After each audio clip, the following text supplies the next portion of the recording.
cuando se discute sobre las características y condiciones de la existencia de los que llamaban indios en América, ¿no? Y es la famosa controversia de las Casas de Bartolomé de las Casas y Sepúlveda, ¿no? Que eran dos sacerdotes, dos teólogos, que sobre la base de la lectura de la Biblia y del conto que habían tenido, muy superficial sin duda, de los pueblos indígenas, ¿no?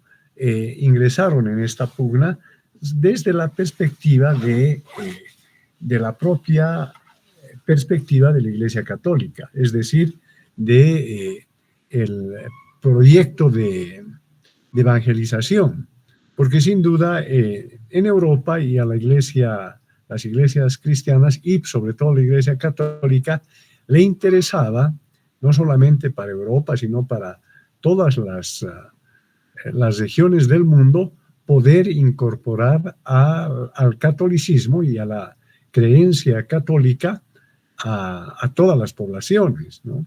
De ahí que desarrollaron campañas muy grandes, tanto en el este de Europa, en el norte del África, en el Extremo Oriente, y también les interesaba, en este caso, el poder conseguir, ¿no?, la adhesión a la fe católica de los habitantes de América, ¿no?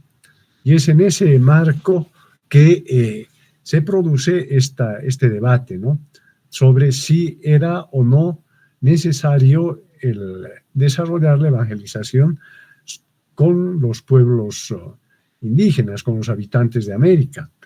Y en ese sentido están estas dos posiciones a las que hemos referido, ¿no?, entre Bartolomé de las Casas, que había trabajado en el sur de México, ¿no?, en las islas del Caribe, y que tenía una postura de defensa de los pueblos indígenas y del reconocimiento con valores y con condiciones de seres humanos, ¿no?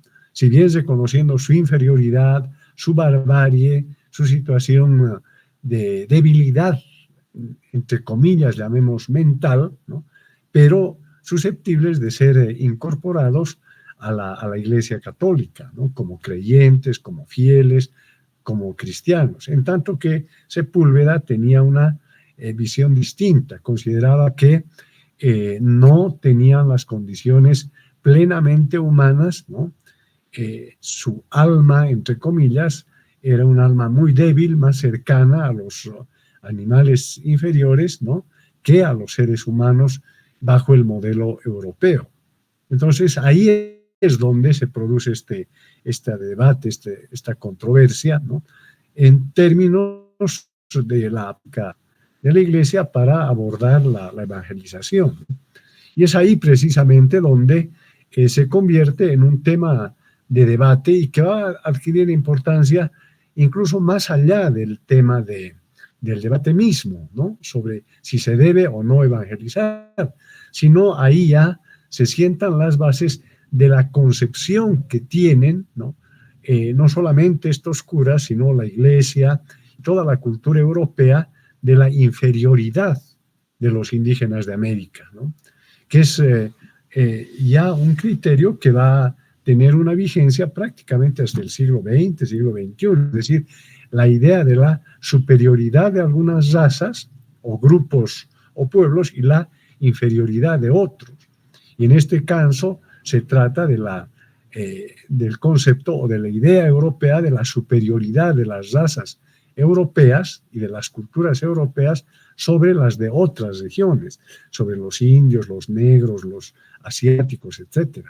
Entonces, esa es la consecuencia de esto, ¿no?, que finalmente se optó por seguir el proyecto de la evangelización, pero ya bajo ese paradigma, ¿no?, ese modelo, ese modo de pensar colonizador, ¿no?, que es el de la inferioridad, ¿no?, y que aquí está uno de los elementos que va a tener consecuencias, que es el racismo, ¿no?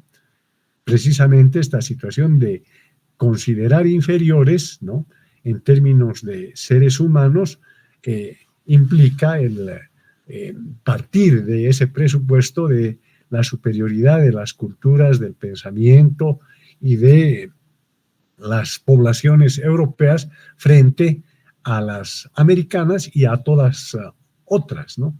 Por tanto, yo creo que este es el efecto que podemos encontrar, ¿no? Un efecto histórico de largas consecuencias de esta controversia, porque efectivamente podían haber encontrado ambos sacerdotes argumentos bíblicos sobre esta condición, ¿no?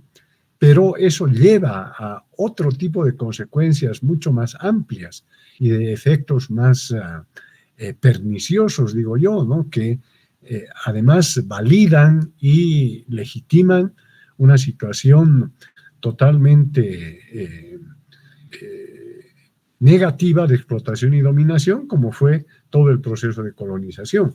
Porque el considerar la posibilidad y la realidad desde su punto de vista de la inferioridad implica que tienen todo el derecho para colonizar y para dominar a estos pueblos inferiores, ¿no? Y esta se volvió una mentalidad no solamente ya de España o de los curas, sino y es todavía la mentalidad europea y norteamericana, ¿no? Considerarse superiores racial y culturalmente a otros pueblos. Por tanto, esa es la consecuencia que yo advertiría de lo que implica esta controversia de ese periodo. Un segundo aspecto que se ha planteado está relacionado a Andrés de Santa Cruz, ¿no? Preguntaban qué fue de Andrés de Santa Cruz. Y sin duda es, como lo he dicho ayer, una personalidad de gran importancia porque mantiene vigentes en el periodo en que él es gobernante las ideas de recuperar el viejo imperio incaico, o lo que fue el periodo precolonial, y los valores y derechos de los indígenas, impulsando la Confederación Perú-Boliviana. Pero una vez derrotado, Santa Cruz es exiliado, sale de Bolivia, se instala en Europa. Sin embargo, va a surgir un partido crucista, ¿no? Es decir, siguiendo sus ideas, ¿no? Que luego se van a enlazar con las ideas y la posición de Manuel Isidoro Belzo, ¿no? Y después de estar exiliado, va a volver a Bolivia y prácticamente ya marginado de la propia política va a morir Andrés de Santa Cruz, ¿no? Pero su legado es indudablemente muy importante, porque además una cosa muy cercana a nosotros, ¿no?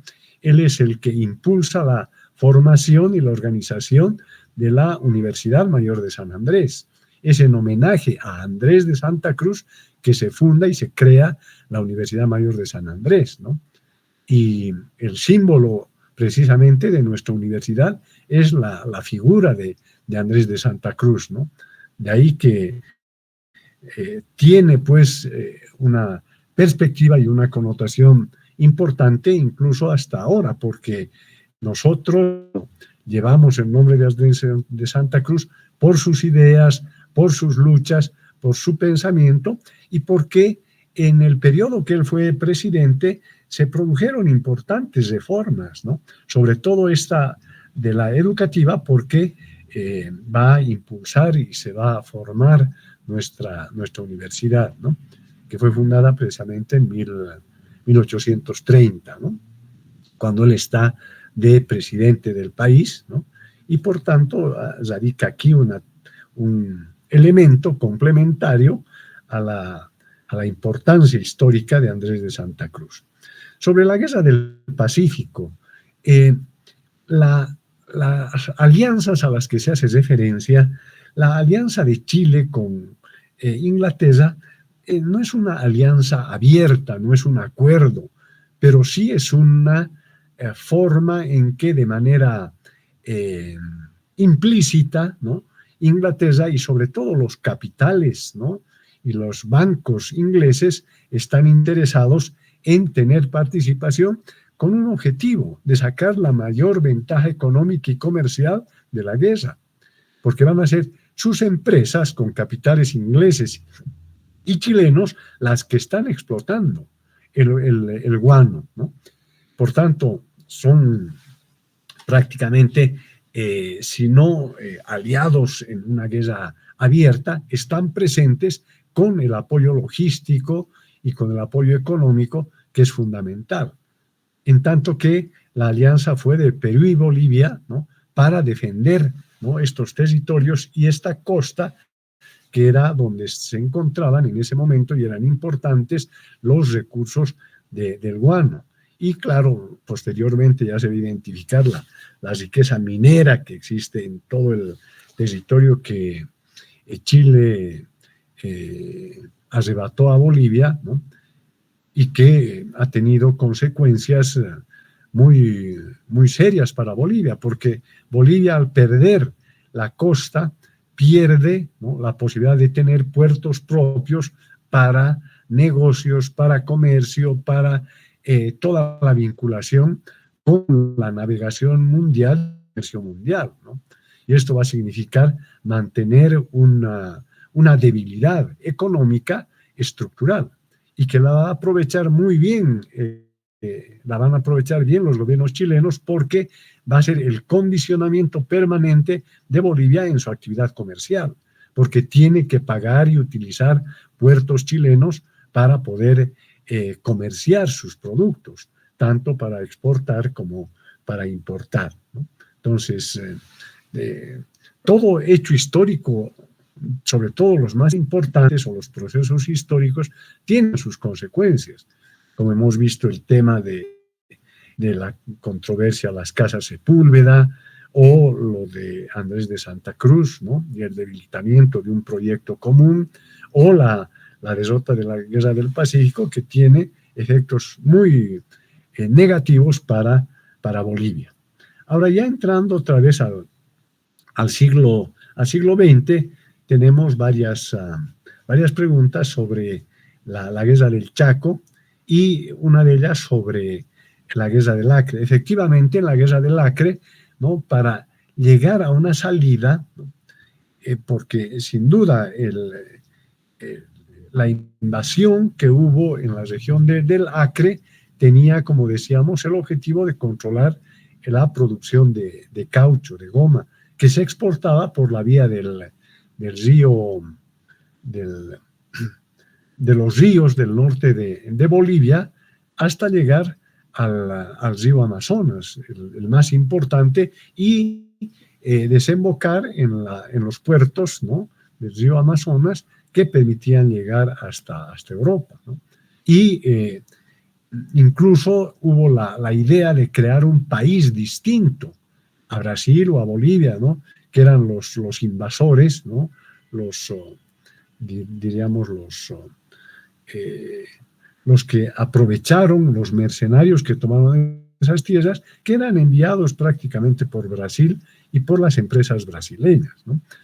Y claro, como resultado va a ser que Bolivia va a tener que hacer un pacto con una empresa, la Bolivian Syndicate, que va a explotar los recursos del caucho ya en el territorio boliviano, cuando gran parte del territorio había quedado en poder de Brasil, y otro pedazo de territorio quedó en control y poder del Perú, ¿no? Por tanto, en esa guerra el resultado fue que Bolivia perdió ambas cosas, y con esta empresa, muy parcialmente en los territorios donde había goma en Bolivia, en el norte, se tuvo a esta empresa, que fue la que se dedicó a esta actividad.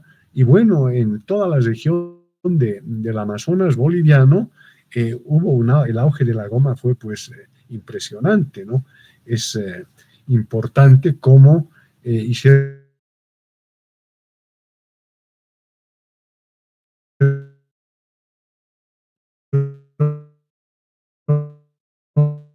vinculada a la política comercial, ¿no?, porque toda la goma se sacaba por la vía de los ríos hacia el Amazonas, ¿no? Y Bolivia pierde territorios, indudablemente, y se asume, diríamos, inicialmente la conciencia del territorio que va a ser mucho más profunda con la Guerra del Chaco, Y aquí vamos a ya abordar los temas de la guerra del Chaco, ¿no? Indicando que a la pregunta, ¿quiénes dirigieron los ejércitos en ambos países? En el caso de Paraguay, quien dirigió el ejército paraguayo fue el general Estigarribia, ¿no? Este general Estigarribia, que después fue presidente del Paraguay, este general Estigarribia condujo a sus huestes primero con el objetivo de defenderse de lo que consideraban una agresión de las incursiones bolivianas, ¿no? Y fueron preparándose más y más en toda la zona, incorporando soldados que conocían bastante el territorio del Chaco, ¿no? Y que Estigarribia impulsó esto. Incluso después de la guerra fue declarado mariscal, ¿no? Durante la guerra fue general y luego mariscal, porque suponían que habían ganado la guerra o habían ganado territorios, indudablemente, ¿no? En el caso boliviano, inicialmente el comandante del ejército boliviano era un general alemán, el general Hans Kunt.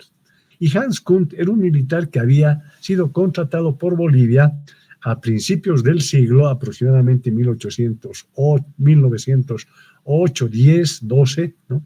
Y va a reorganizar el ejército boliviano después del fracaso de lo que fue la guerra del Pacífico, ¿no? En un contexto de los gobiernos liberales que habían definido incluso para evitar lo que había ocurrido en el Pacífico, el servicio militar obligatorio.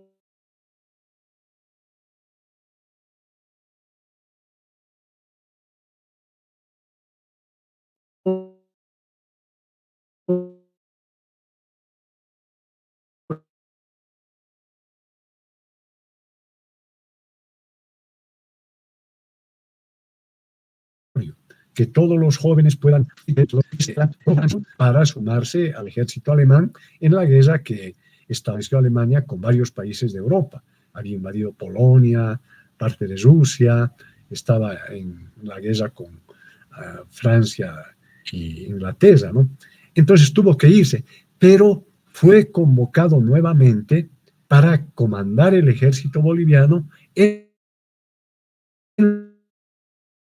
la guerra del Chaco. Fue el primero que durante la primera fase de la guerra se hizo cargo del comando del ejército boliviano en la guerra del Chaco. Pero ya después de una primera fase, del primer año y medio, se nota el debilitamiento de Bolivia y Hans Kuhn se retira de Bolivia. Y se hace cargo Enrique Peñaranda, que va a ser el comandante del ejército boliviano y va a ser el que ya hasta la parte final de la contienda va a estar al frente del ejército boliviano el general Enrique Peñaranda. Por tanto, estos fueron los que dirigieron estratégicamente la guerra. Y claro, la pregunta que viene, ¿por qué se llama Guerra del Chaco? Se llama Guerra del Chaco porque se produce en la región del Chaco, ¿no? Que es una zona, una región geográfica muy importante que comparten Paraguay, Argentina, Bolivia y en parte también Brasil, ¿no? Es una zona muy extensa, ¿no? Y que en ese momento, como hemos dicho en la clase anterior, estaba en disputa el petróleo, ¿no? Más bien que durante la guerra y en el final de la guerra, Paraguay, que si bien avanzó en territorios bolivianos, no logró traspasar la cordillera, una pequeña cordillera del Aguaragüe, que es una pequeña cordillera que si hubieran ingresado por esa vía los paraguayos, se hubieran apropiado de los recursos petroleros que luego van a servir mucho a Bolivia, sobre todo la zona de Camiri, ¿no? Que fueron la zona más importante de producción petrolera desde los años 40 en Bolivia, ¿no? Por tanto, ese es el alcance de la guerra, el porqué y cuál el resultado, ¿no? Por tanto, la guerra va a marcar tanto a Paraguay como a Bolivia de una manera muy significativa. En el caso paraguayo va a significar un importante autoestima, ¿no? Un discurso de de triunfo en la guerra y de haber conseguido un avance y un importante logro de su ejército, ¿no? En el caso boliviano, la pérdida territorial, ¿no? Pero al mismo tiempo, y esto es muy importante, lo he señalado ayer, es la guerra la que permite desarrollar una idea, ¿no? de nación, de unidad nacional, de acercamiento entre los bolivianos, ¿no? Es lo que René Zavaleta, uno de los sociólogos, si no el sociólogo más importante de Bolivia, reconocido en toda América Latina y también a nivel mundial, René Zavaleta Mercado, seguramente ustedes han escuchado hablar, es el sociólogo más importante y reconocido por las ciencias sociales en distintas regiones. Y él tiene un librito que ustedes, si pueden leerlo, sería muy importante. Se llama El desarrollo de la conciencia nacional. Y en este librito, El desarrollo de la conciencia nacional, él sostiene precisamente que en los campos del Chaco, donde murieron, ¿no? Como decía uno de los compañeros, murieron hasta de hambre, hasta de sed, ¿no? Los soldados, porque no tenían un pleno apoyo y porque Bolivia era débil en su conjunto, ¿no? Dice René Zavaleta que la conciencia nacional y la unidad nacional emerge y surge de los campos de batalla del Chaco y que van a ser la fuente, la simiente, ¿no? La base para lo que después va a ser el avance hacia la revolución del 52. Por tanto, la importancia que adquiere en la guerra, a pesar de la derrota, es que Bolivia consigue articular a las distintas regiones, a las poblaciones de las distintas regiones que estaban aisladas unas de otras, ¿no? O no había una relación intensa, y a las distintas clases y sectores sociales, indígenas, campesinos, trabajadores, empleados, población urbana, población rural, que se reúne en el Chaco y ahí, ¿no? Va a emerger esta idea nacional, ¿no? Esta idea nacionalista que después de los gobiernos de Bush, que hemos visto, de Toro y sobre todo de Villarroel, ¿no? Y los importantes avances de los movimientos obrero, minero, e indígena y campesino, que van a cobrar un protagonismo en la vida nacional. Y también había una pregunta que la apunto también: ¿cuál es el papel de los excombatientes y de la organización de federaciones de excombatientes? Es precisamente el papel de reconocerse como quienes habían defendido la patria y había una deuda con ellos, porque muchos quedaron en situación de invalidez, ¿no? Y en otros casos, ¿no? Donde habían muerto los soldados, sus esposas y sus hijos eran parte de estas organizaciones de excombatientes para demandar sus derechos. Y los gobiernos del socialismo militar de Toro, de Bush, ¿no? Y de Villarroel van a generar leyes y normas para apoyar económicamente a los excombatientes, para apoyar a las viudas de los soldados que habían muerto y a los hijos, ¿no? Se abren incluso escuelas para los hijos de excombatientes. Por tanto, los excombatientes, ¿no? Que provenían, otra vez digo, de los distintos sectores y regiones del país, se van a convertir en un factor importante, ¿no? Para demandar, por ejemplo, la nacionalización del petróleo en 1936, ¿no? Y la defensa de los recursos naturales, ¿no? Y todo eso ya va a tener sus efectos en la Revolución del 52. Porque la Revolución del 52 no es que surge de la noche a la mañana o de un momento a otro. Es un proceso largo en que la idea nacional, la conciencia nacional, va a profundizarse y va a ser encarnado en distintos sectores de la sociedad boliviana: los trabajadores, los empleados, los campesinos, los indígenas. Y, ¿no? Después de que el MNR había ganado elecciones, ¿no? Convocadas el año 1950, había ganado partidos de la rosca, ¿no?, a los partidos de la oligarquía, ¿no?, esta elección es desconocida. Y quienes encabezaban la fórmula de MNR, del Movimiento Nacionalista Revolucionario, eran Víctor Paz Estenssoro, que había sido ministro de Villarroel, ¿no?, y Hernán Siles Suazo. Y ambos fueron a las elecciones, ganaron, pero, ¿no?, la oligarquía y el gobierno en ese momento de Urreola Goitia, ¿no?, dio un autogolpe. Dio el gobierno a Hugo Vallivian, un militar, para desconocer esas elecciones, el año 51, ¿no?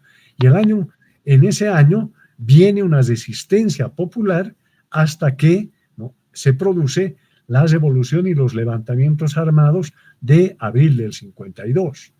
Por tanto, el precedente fue una serie de acciones levantado. Esmeralda, ¿quiere decir algo? Estábamos haciendo referencia a los antecedentes ya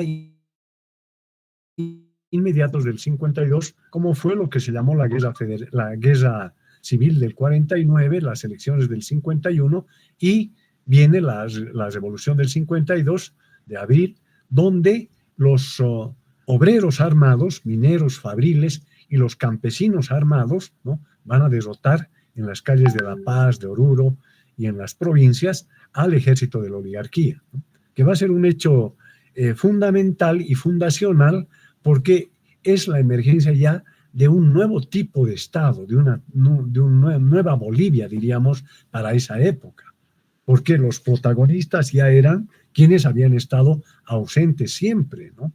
Y el primer efecto de esta movilización y de esta derrota militar del ejército de la oligarquía va a ser que se reconozca la presidencia de Paz Estenssoro y de Siles Suazo, que habían ganado las elecciones un año antes y que habían sido desconocidas.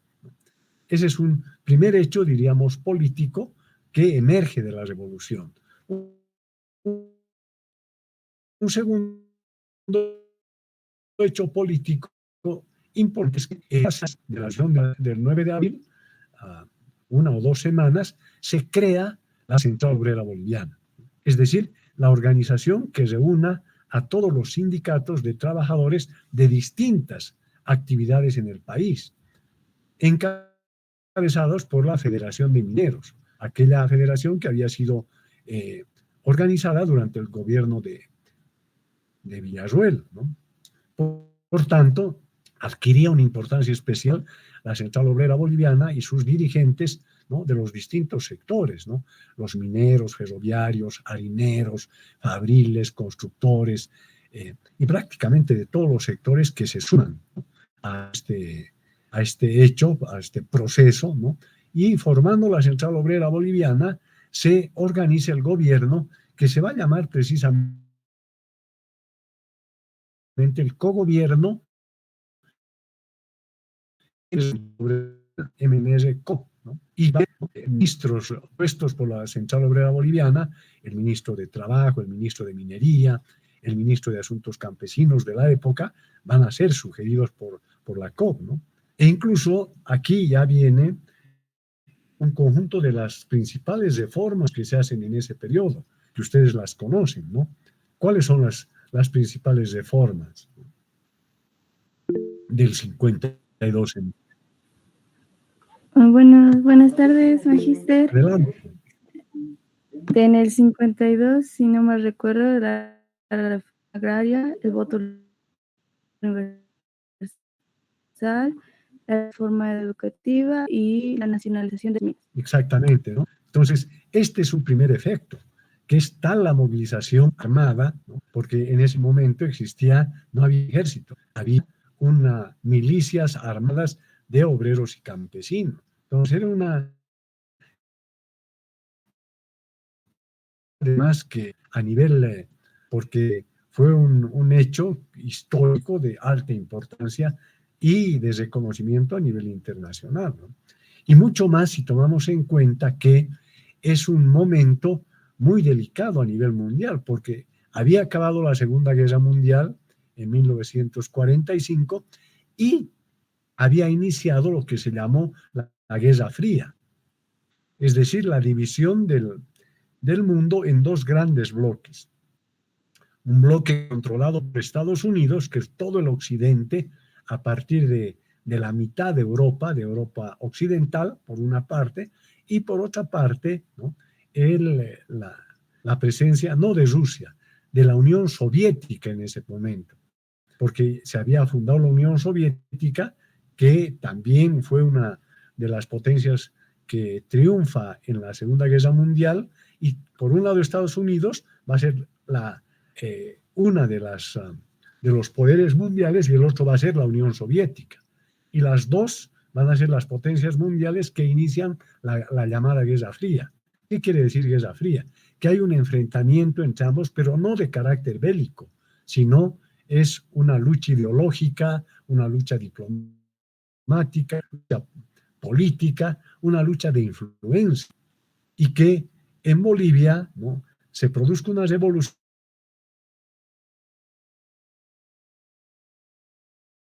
con creación de trabajadores dignos y su gran impacto, ¿no? Y que, como va a ver un poquito más adelante, va a tener efectos muy fuertes, porque de alguna manera la Unión Soviética tenía interés en que se produzcan revoluciones en América para desarrollar su influencia.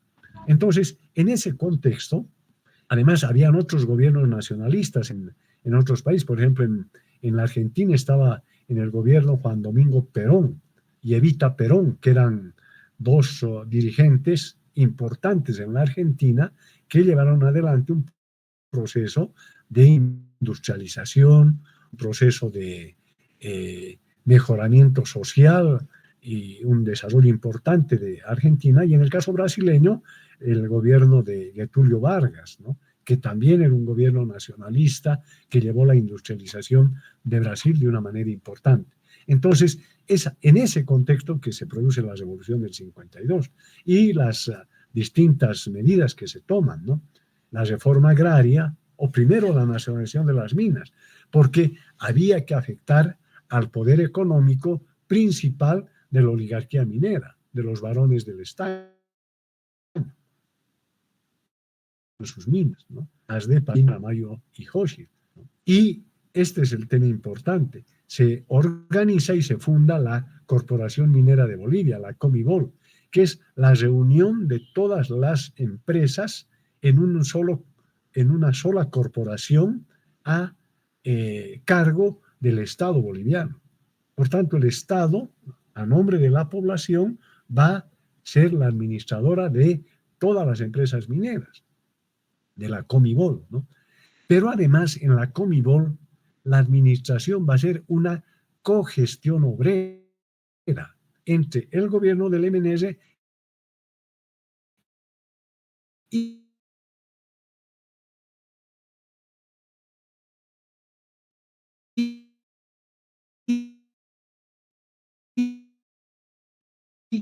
sindicatos mineros, brillantes para la época, ¿no?, y que además tenían lo que se llamó en ese momento el poder de veto, de vetar cualquier decisión con la que no estaban de acuerdo, ¿no? Por tanto, la nacionalización,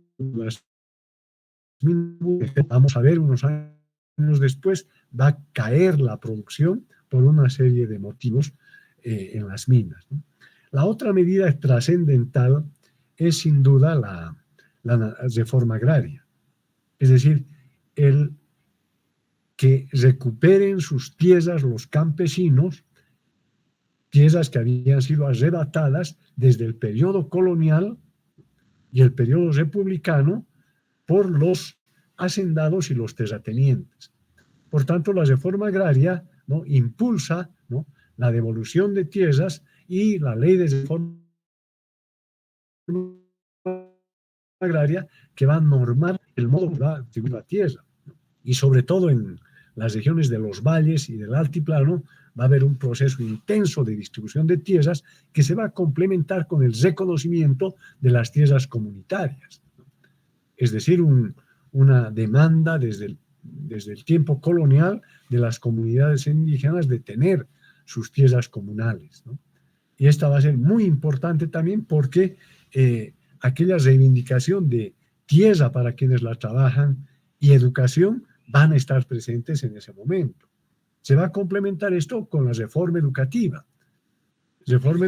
que va a tener una trascendencia especial porque ya no va a ser la educación un privilegio de las minorías, esas minorías que habían excluido a la mayoría del país. Por tanto, se divulga mucho más la alfabetización, la escuela, ¿no?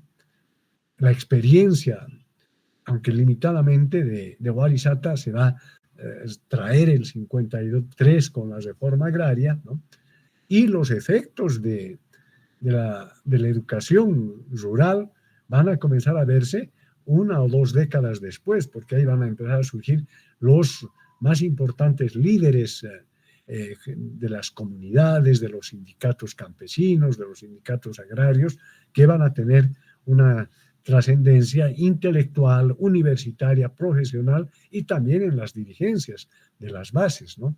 Por tanto, radica ahí la importancia de la reforma agraria junto con la reforma educativa, ¿no? Y finalmente, por supuesto, el voto universal, porque como hemos dicho en alguna de las sesiones anteriores, ¿no? Votaban en el siglo XIX no más de 50.000 personas en una población de 1 millón de habitantes. Habían avanzado a votar 100.000 en el siglo XX, antes del 52, pero ya con el voto universal van a votar 300.000, 400.000, 500.000 ciudadanos, porque ya no había ninguna restricción, era el voto para todo ciudadano, es decir, toda persona mayor de 21 años, hombres y mujeres, ¿no? Y que sean reconocidos como ciudadanos.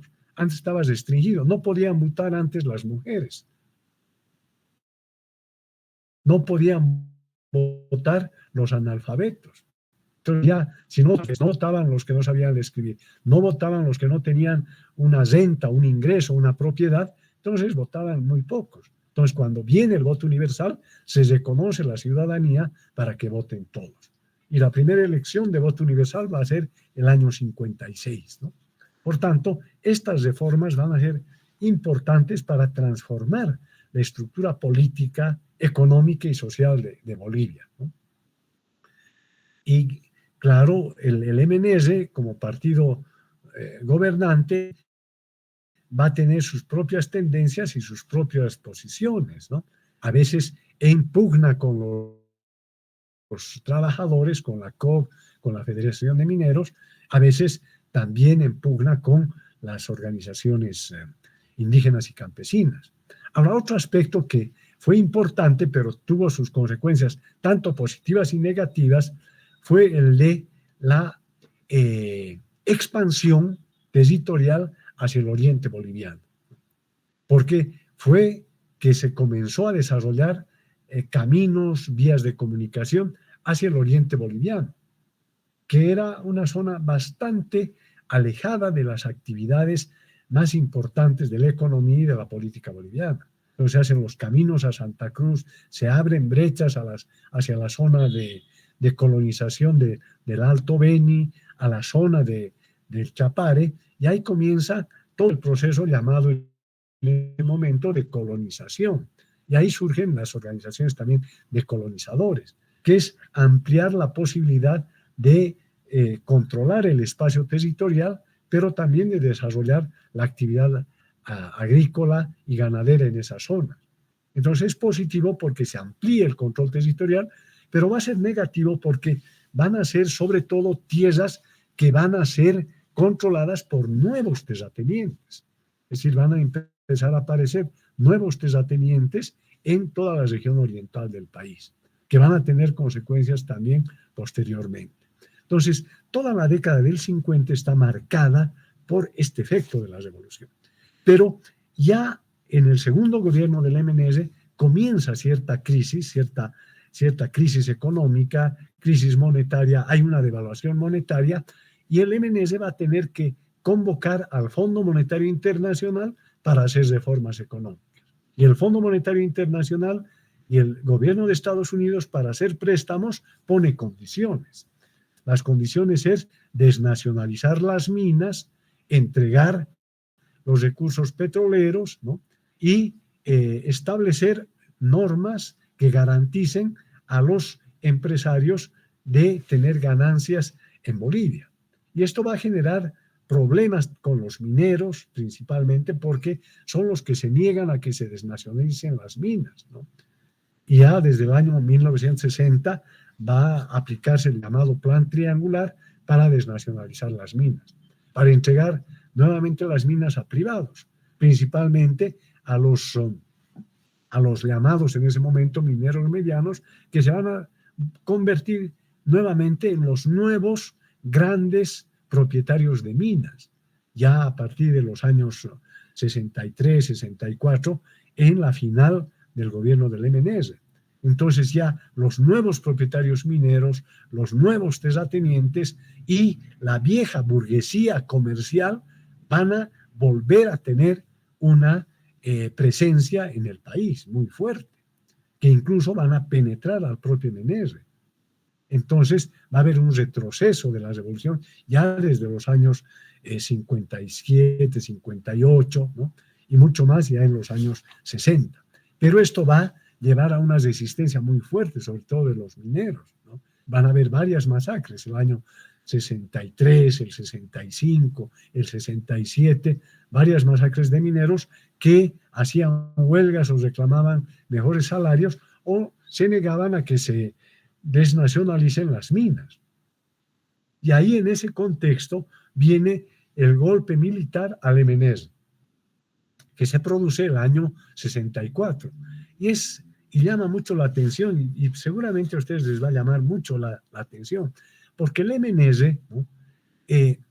Había tenido un primer gobierno con Paz Estenssoro a la cabeza, del 52 al 56, del 56 al 60 fue presidente Hernán Siles Suazo y su vicepresidente era, ¿no?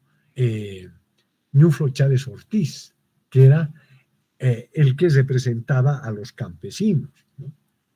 Que era un MNSista del Oriente que representaba a los campesinos. El tercer gobierno vuelve Paz Estenssoro y su vicepresidente es Juan Lechín Oquendo. Juan Lechín Oquendo, que era el dirigente de los mineros y el principal dirigente de la Central Obrera Boliviana. Entonces, este tercer gobierno, ¿no? Ya empieza la pugna muy fuerte entre el MNS, Paz Estenssoro y Lechín y los mineros, por la desnacionalización o el proyecto de desnacionalización de las minas y porque el gobierno del MNS ya había dado concesiones petroleras a una empresa de Estados Unidos, a la empresa Gulf Oil Company. Si antes el gobierno de Bush y todo habían nacionalizado a la Standard Oil, ¿no? El MNS vuelve a dar concesiones a una empresa norteamericana, que en este caso es la Gulf Oil Company. Entonces, vuelve a articularse un poder ajeno a lo que había sido el proyecto inicial del nacionalismo revolucionario, de la revolución del 52. Y se pelean y se va de embajador Lechín y se queda de presidente Paz Estenssoro, en pugna con los mineros sobre todo. Y el año 64, en una siguiente elección, nuevamente va como candidato a la presidencia Paz Estenssoro, pero esta vez de candidato a vicepresidente va un militar, general René Barrientos Ortuño, que era del MNS, era de la célula del MNS, había sido el aviador que había traído en avión a Paz Estenssoro desde la Argentina el año 52, ¿no? Y con él va de candidato vicepresidencial. Y ganan las elecciones, son posesionados en agosto del 64, ¿no? En agosto, y 3 meses después, ¿no? Barrientos, su vicepresidente, le da un golpe militar a Paz Estenssoro. Entonces, es este hecho que va a marcar ya un cambio muy grande porque Barrientos, ¿no? Era un militar que se había había recibido instrucción en la Escuela de las Américas, es decir, un instituto de formación militar de Estados Unidos, y tenía una relación muy estrecha con los militares norteamericanos de la Embajada de Estados Unidos. Aunque Paz Estenssoro tenía buena relación con la Embajada de Estados Unidos para llevar adelante las políticas que había hecho del 60 al 64. Pero hay aquí un ingrediente más que creo que vale la pena señalar, y lo he adelantado hace un momento. El año 59 se produce la Revolución Cubana. ¿Y por qué llama la atención la Revolución Cubana?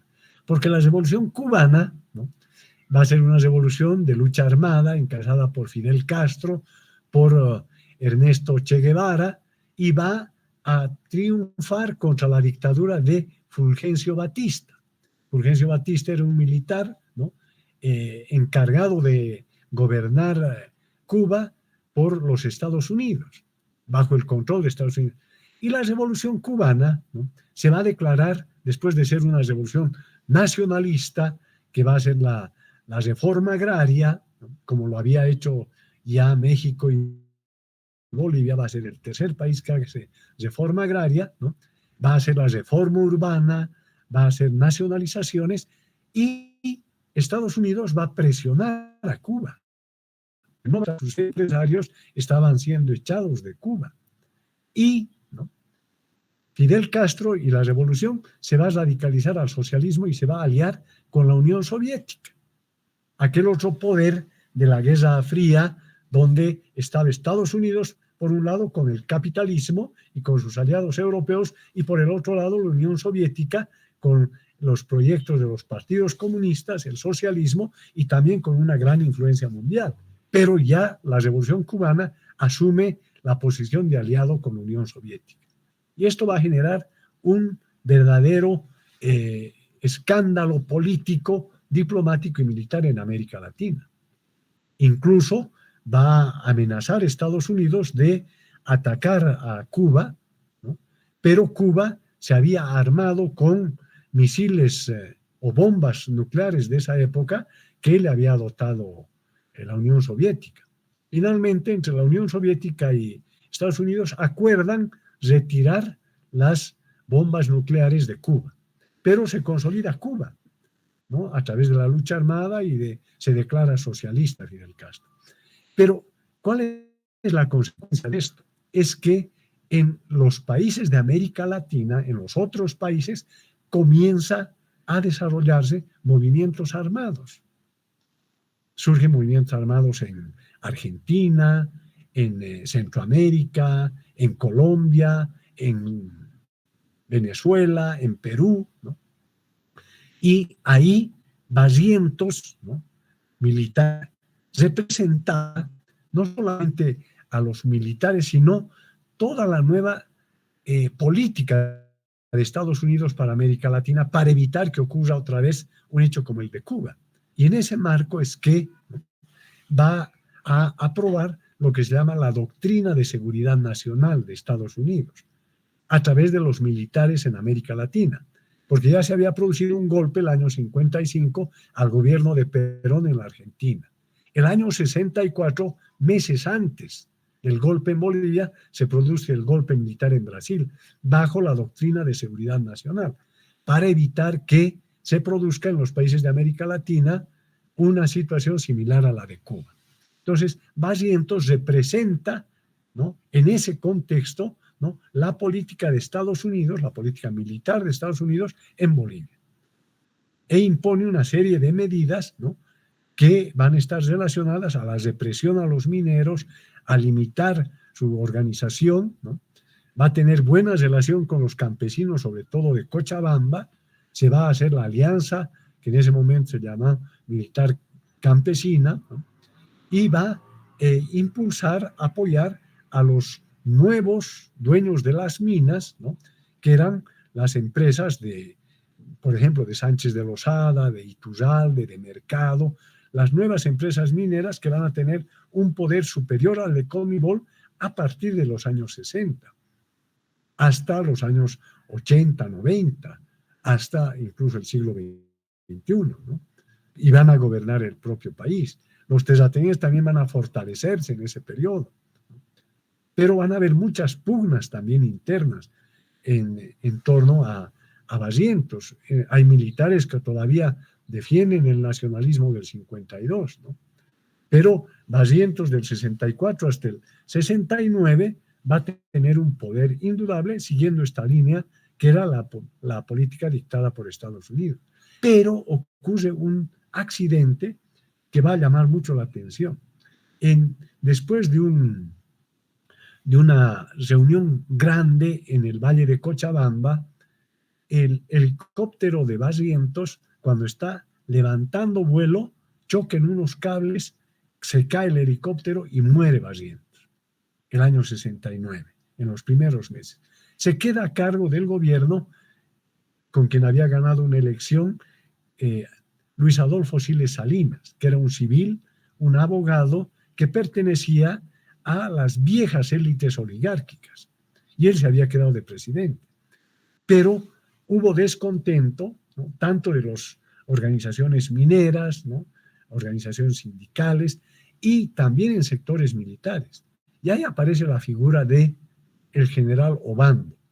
Y el general Obando va a ser el que va a dar un golpe a Siles Salinas. Ahora, con un antecedente más, que es importante.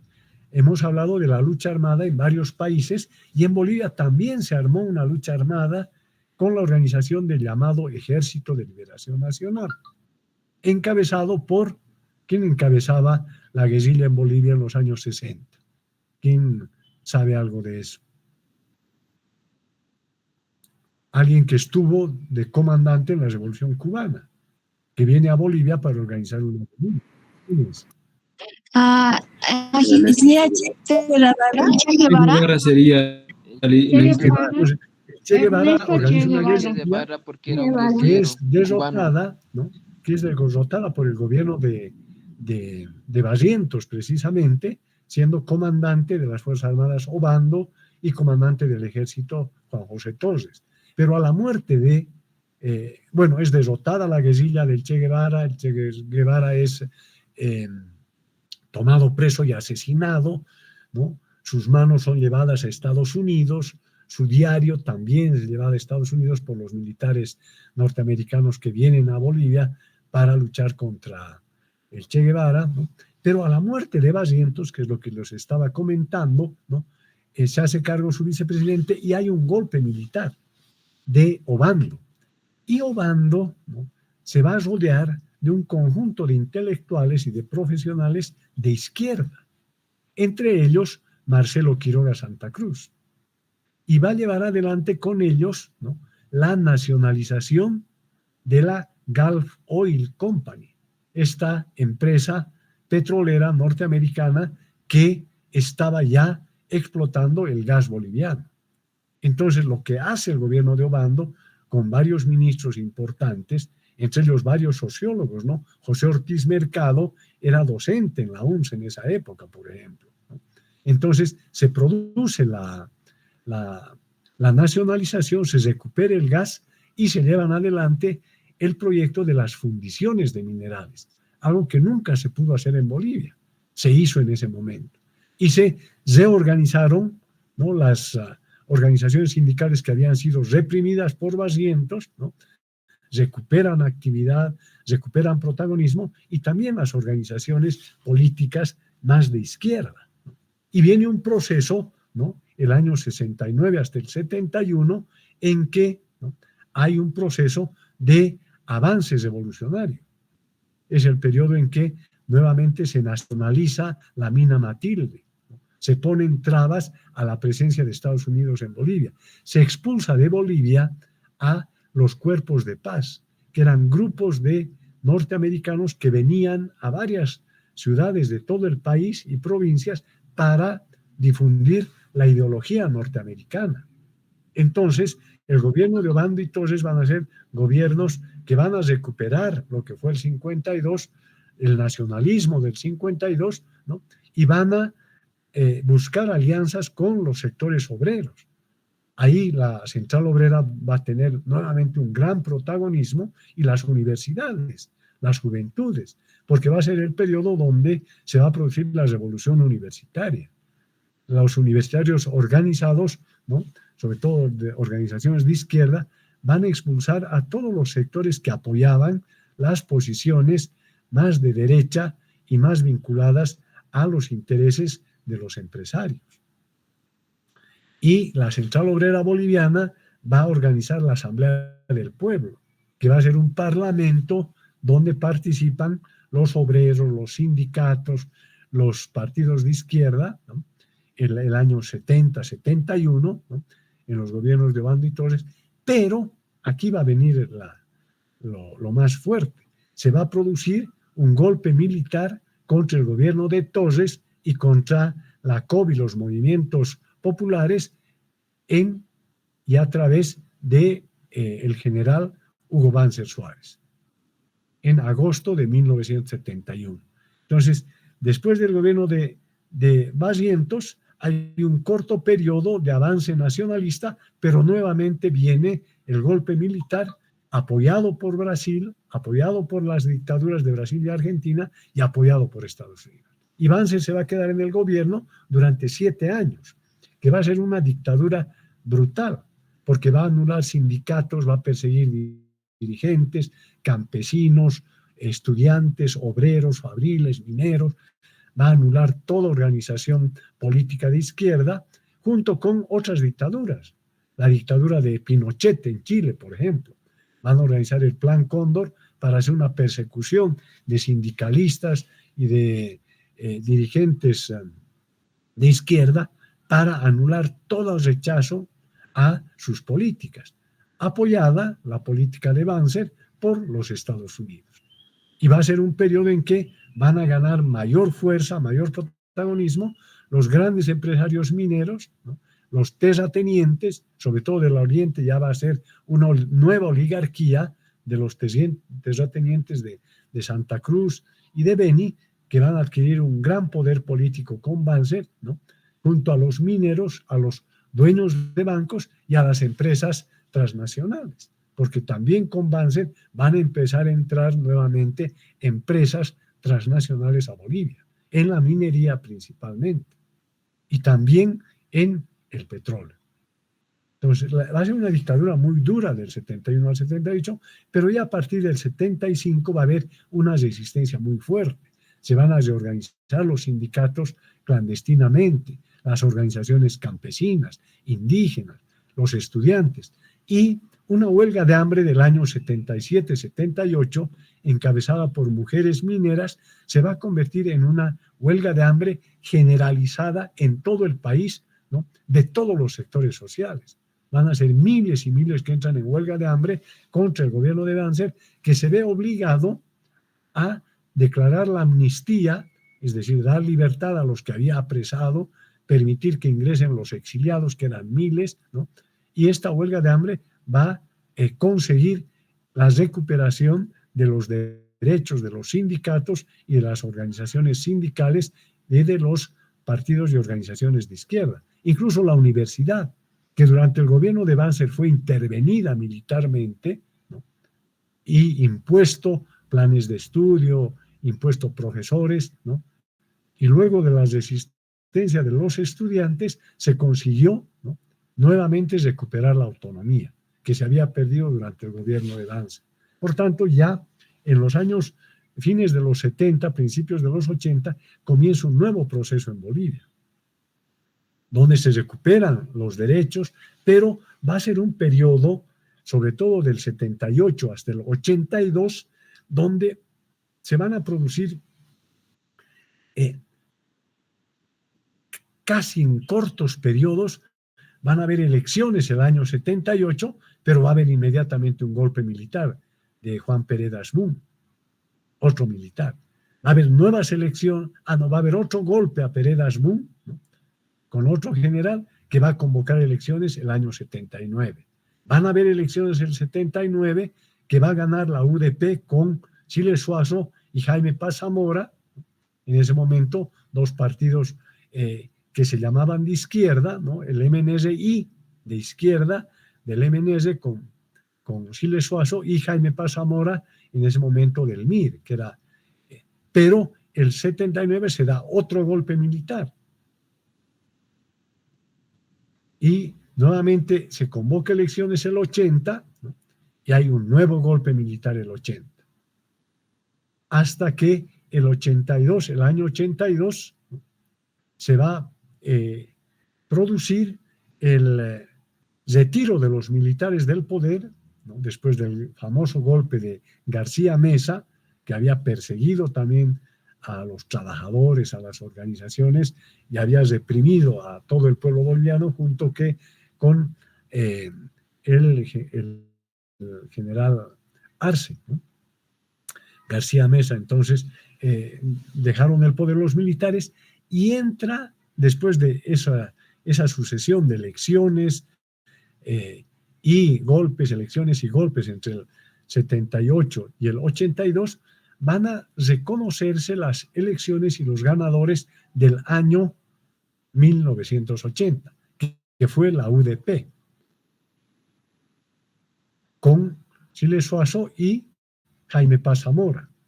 Entonces van a entrar al poder ellos, pero el Parlamento va a tener una mayoría de los partidos de derecha, de los partidos conservadores, el MNS de Paz Estenssoro y la Acción Democrática Nacionalista de Hugo Banzer Suárez. Y en el Parlamento van a hacer prácticamente la guerra a Siles Suazo y Paz Zamora, a la Unidad Democrática y Popular. Incluso Siles Suazo pretendió hacer un acuerdo con la COP para cogobernar el país, pero no fue aceptado. Impulsó un proyecto de fortalecimiento de la reforma agraria, creando la CORACA, que era una corporación de cooperativas agrícolas, ¿no? Y intenta avanzar, pero se mueve en una crisis económica muy difícil, con una inflación elevadísima en el país, huelgas, paros, y en ese momento, ¿no? El Parlamento, manejado por los sectores más conservadores de ADN y el MNS, ¿no? Va a determinar que se reduzca el periodo de gobierno de Siles Suazo. Y esto fue aceptado por Paz Zamora con la condición de que, siendo él vicepresidente, pueda ser candidato a la presidencia del país. Entonces se producen las elecciones del año 1985, ¿no? Y en las elecciones del año 85 sacan los primeros lugares el ADN de Hugo Banzer, ¿no? El que había sido dictador una década antes, y en segundo lugar Paz Estenssoro, con el MNS, que se había derechizado ya en los años 60, ¿no? Como hemos señalado hace un momento. Entonces, Bolivia ya en ese momento, ¿no? Hay una derrota de la UDP, están con un predominio electoral estos partidos, y el gobierno de Paz Estenssoro va a llevar adelante un cambio radical en la política y en la economía boliviana. Es cuando se va a inaugurar en Bolivia lo que se llama el proyecto neoliberal o la política neoliberal en Bolivia. ¿Qué implica, ¿no? Una serie de retrocesos en relación a los avances que se habían producido el año 52. Porque este 21060, este decreto, ¿no? Apoyado por los sectores de derecha y los sectores empresariales, ¿no?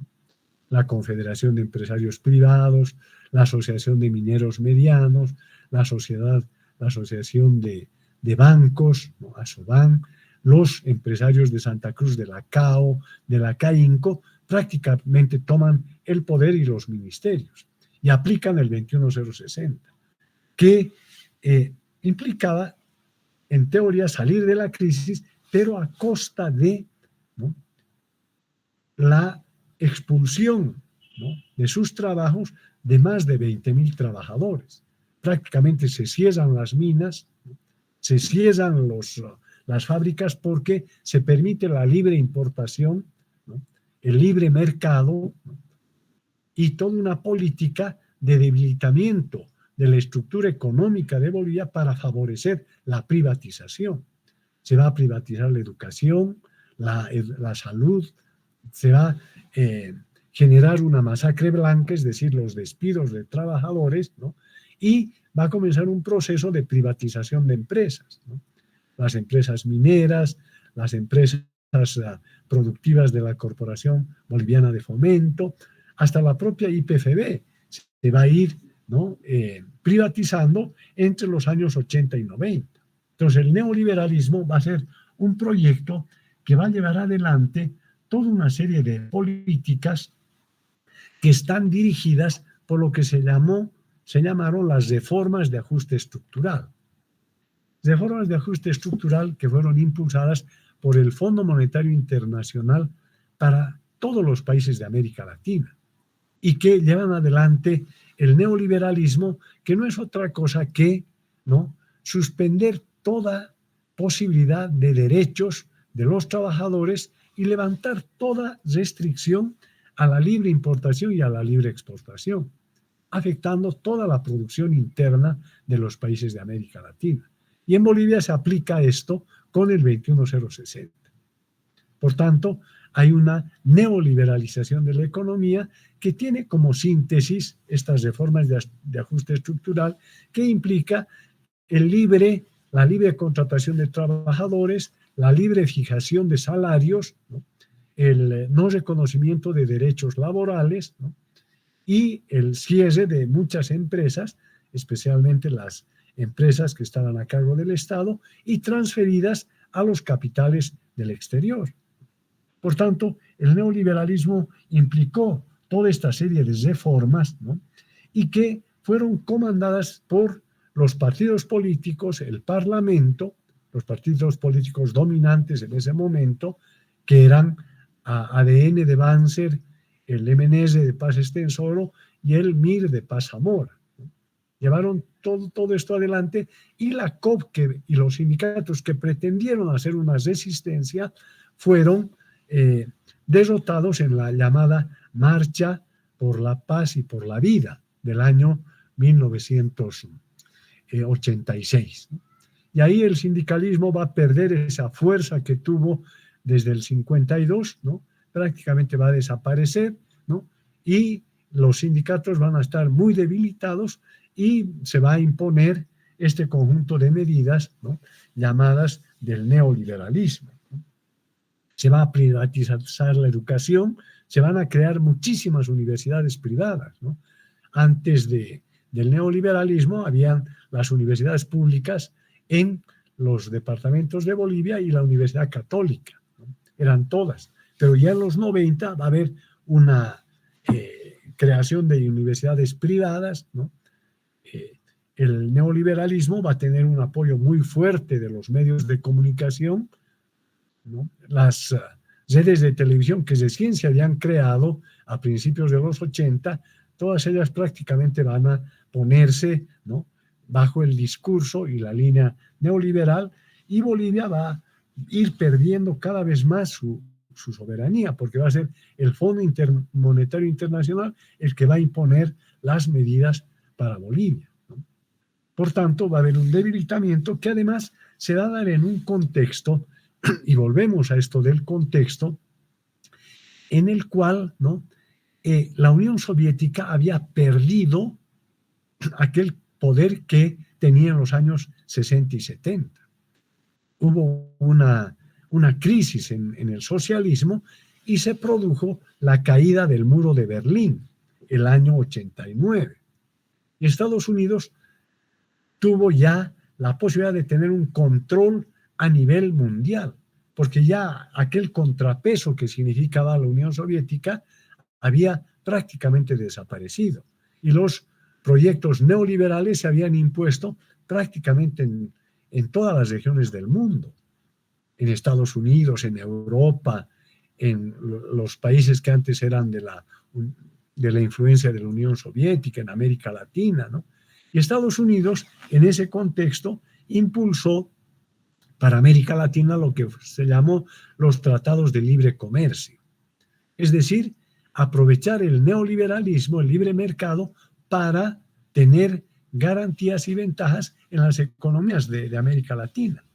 Y estos tratados de libre comercio va a ser un libre comercio para todos los productos industriales de Norteamérica, ¿no?, que van a inundar a nuestros países, que van a prácticamente perder aquella importancia industrial que habían tenido, o de la poca industria que habían tenido en los años anteriores, ¿no? Además va a impulsar lo que se va a llamar además de los tratados de libre comercio, lo que va a ser la Alianza, ¿no?, de las Américas, ¿no?, el ALCA, que va a ser también un tratado con varios de los países de América Latina y Estados Unidos para impulsar el libre comercio.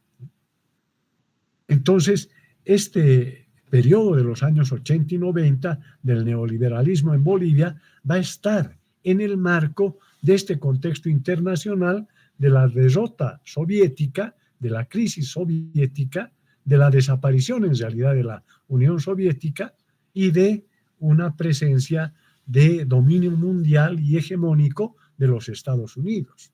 Ese va a ser el contexto de este periodo, ¿no?, que se impone en Bolivia, en América Latina, y que está conducido por el Fondo Monetario Internacional y por el gobierno de Estados Unidos. Y en Bolivia, ¿no?, se van a suceder una serie de gobiernos que van a ganar elecciones, van a hacer acuerdos durante toda la década de los 80. Después de Siles Suazo va a venir Paz Estenssoro, apoyado por Banzer. Después va a ganar las elecciones nuevamente Banzer, pero se va a hacer presidente en alianza con Banzer Jaime Paz Zamora, que va a ser presidente él, y va a tener el gobierno del año 89 al 93.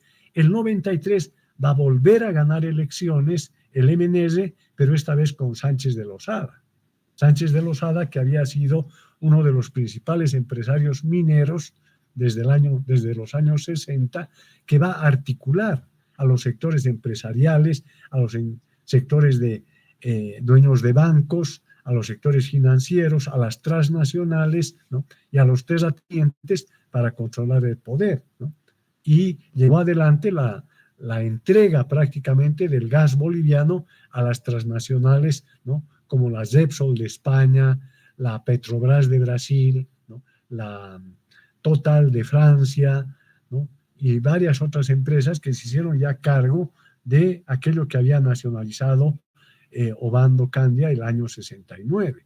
Entonces se entrega prácticamente YPF y Bolivia es prácticamente descuartizada en términos económicos. En ese contexto, en el gobierno de Sánchez de Lozada del 93 del 93 al 97, y luego gana las elecciones Hugo Banzer, que va a entrar del año 97 hasta, se suponía, el 2002, pero va a morir un año antes, ¿no? Con un cáncer va a morir el año 2001 y se va a hacer cargo su vicepresidente, que era Jorge Quiroga. Entonces, ese es el proceso de Bolivia de toda la segunda mitad del siglo XX, ¿no? El nacionalismo revolucionario del 52, ¿no?, los gobiernos militares, ¿no?, la recuperación de la democracia, entre democracia y golpes de Estado, y el neoliberalismo, que a partir del año 85 va a imponerse en Bolivia hasta principios del siglo XXI, prácticamente hasta el año 2005, ¿no? Ahora, tal vez otro aspecto más para ir acabando este periodo es que en los años 90 va a tener una presencia protagónica cada vez más importante el sector indígena campesino en Bolivia. Tiene importancia porque van a resistir al neoliberalismo y a las reformas neoliberales y van a reclamar cada vez mayores derechos. Va a ser cuando se cumple el 5º centenario de la colonización, ¿no?, los llamados 500 años, y se fortalecen las organizaciones indígenas, campesinas, que van a reclamar sus propios derechos, ¿no? frente a todo lo que fue la colonización. Y en ese contexto van a tener cada vez más fuerza los sindicatos campesinos, los sindicatos de colonizadores, las organizaciones indígenas del Oriente y del Occidente. Va a haber una famosa marcha en 1989, ¿no?, por los derechos de los pueblos indígenas, en los 500 años de la llegada de Colón a la América, de 1489, ¿no? Y eso va a reforzar la conciencia de los pueblos indígenas y de los pueblos campesinos, que para defender la tierra, para defender la coca, van a empezar también a organizarse políticamente, ¿no? Y sobre todo porque la política neoliberal impuesta por Estados Unidos va a implicar también la reducción de coca, el impedir que haya producción de coca bajo la idea de que había que luchar contra el narcotráfico. Entonces, van a empezar a surgir organizaciones, sobre todo campesinas e indígenas, que van a empezar a oponerse a los gobiernos neoliberales, ¿no? Y esto va a tener otras consecuencias ya a partir de la guerra del gas, ¿no?, o antes incluso, la llamada guerra del agua del año 2000. El año 2000 se produce la guerra del agua en un contexto en el cual se pretende privatizar el agua en Cochabamba. Es decir, que el agua cueste tanto para los agricultores, sube el precio del agua para los sectores urbanos, y el agua prácticamente sea controlada por una empresa transnacional de Estados Unidos y Canadá. Y cuando se pretende hacer eso, hay un gran movimiento, una gran movilización de juntas vecinales, de trabajadores, de regantes, de productores agrícolas en Cochabamba, que derrotan el proyecto de privatizar el agua, que ya se había privatizado en Bolivia con una empresa francesa y se estaba privatizando en Cochabamba. Entonces, la guerra del agua va a impedir que se privatice eso, y va a ser un hecho muy importante que va a marcar otros que van a venir después, ¿no? Ya en los años 2000, 2002, 2003 en Bolivia, con las movilizaciones indígenas campesinos por tierras y territorios, y la guerra del gas del año 2003, que va a tener una importancia radical. Sobre esto vamos a volver el día de mañana, ya en la parte final del curso. Ahora podemos pasar a comentarios, si tienen ustedes comentarios o preguntas sobre lo que hemos desarrollado ahora, ¿no?, y que nos permite tener ese panorama de hechos, de acontecimientos, de procesos históricos, ¿no?, entre 1952 y fines del siglo XX, iniciando el siglo XXI. Entonces, adelante si hay preguntas.